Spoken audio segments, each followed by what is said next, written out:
ঠিক আছে, এই ক্লিয়ারে জামাত শিবিরের আবার মেরুদণ্ডটা ভেঙে দেন ঢাকা শহরে একেবারে এক্সপোজ হয়েছে আর কি। একটু দেখেন, আর আমি বাদ বাকি আমাকে যেটা বলবেন আমি ইনশাল্লাহ করবো না। ওই তালিকাগুলি একটু করায় ফেলান আর নিজেদের লোকজন।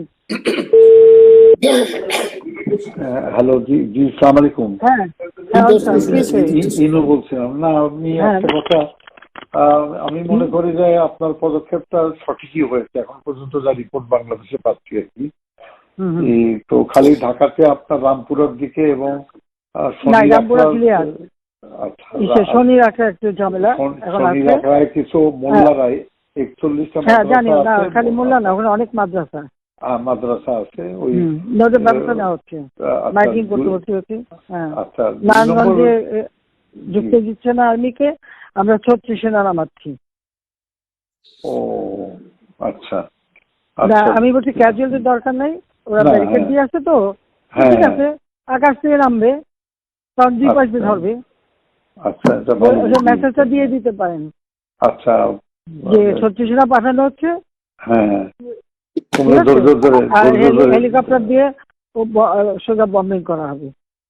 আচ্ছা, হেলিকপ্টার যাচ্ছে উপর দিয়ে মারবে। আচ্ছা, উপর থেকে সাউন্ড বম যাবে আর কি।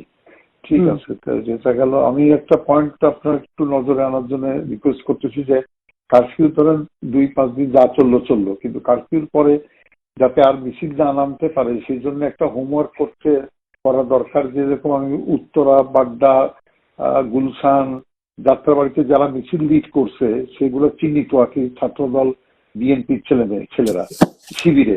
তো সেই ছেলেগুলো মানে ধরেন রিজভিকে অ্যারেস্ট করা বা নূরকে অ্যারেস্ট করা ইম্পর্টেন্ট না, ইম্পর্টেন্ট হচ্ছে ওইখানে গ্রাউন্ডে যে মিছিলটা লিড করেছে। আমি আমার কুষ্টিয়া জেলাতে এসপি সেভাবে অলরেডি তালিকা করে ফেলছে, ওখানে কোনো সংঘর্ষ হয়নি।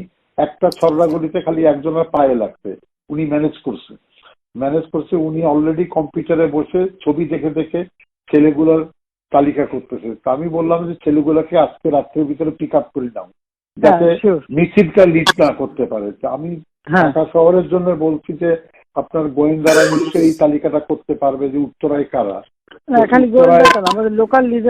লোকাল লিডার ওখানে এমপি খসরু আছে এবং হাসান হাবিব আছে।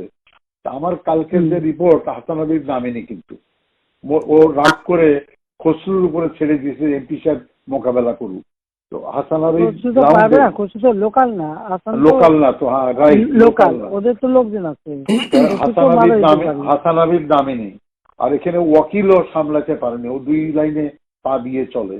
তা আমার কথা হচ্ছে যে একটু যদি লোকাল লিডারদের সাহায্যে তালিকাটা করে নিয়ে আজকে রাতের ভিতরে সব কাস্টডিতে নিতে পারেন তাহলে কোনো জায়গায়।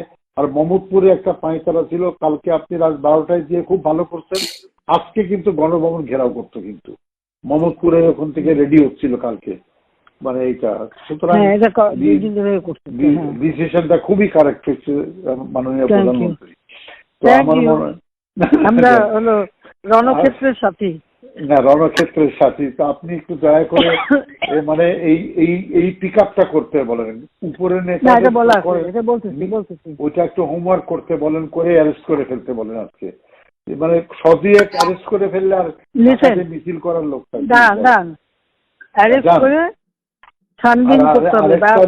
আরেকটা রিকোয়েস্ট আমার, যে ইন্টারনেটটা আমার মনে হয় চালু করতে পারেন, এটা আমাদের কাজে লাগবে। ডাটা সেন্টারও পুরাই দিচ্ছে, এখন ওই নতুন তার তো এটা হলে আমাদেরও মানে এই যে আমি যে কথাটা বলার চেষ্টা, আমি 71-এ 8টার সময় যাবো, একা কথা বলবো।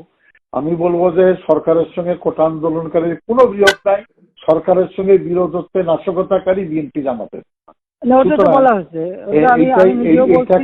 আপনি বলেছেন এই জিনিসটা প্রোপাগান্ডায় আনতে হবে। যদি ইন্টারনেট থাকে, গণমাধ্যম দিয়ে আমরা পুরো নিউজে ফ্ল্যাট করে দিলাম যে ইন্টারনেট জীবনে ওই আমি তো আর আনবো না, যদি অন্য সরকার আসে তখন আনবে। আমি দিচ্ছি ইন্টারনেট, ওরা পুরাইতে থাকুক, ওই চলতে হবে। বাংলাদেশে অন্য সরকার আসবে না, আসুক না, আমি যাচ্ছি এখন। না জামাত সাহিত্য ওটা যারা আপনার যেখানে লোক আছে ওই তালিকা গুলি আপনারাও করান, আমরাও করাচ্ছি।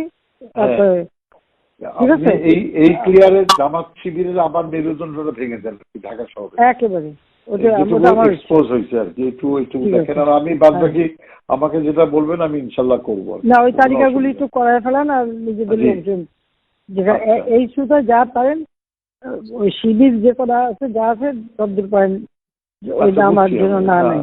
ওকে, আমি বুঝছি। ঠিক আছে, আচ্ছা জি, আচ্ছা, থ্যাংক ইউ।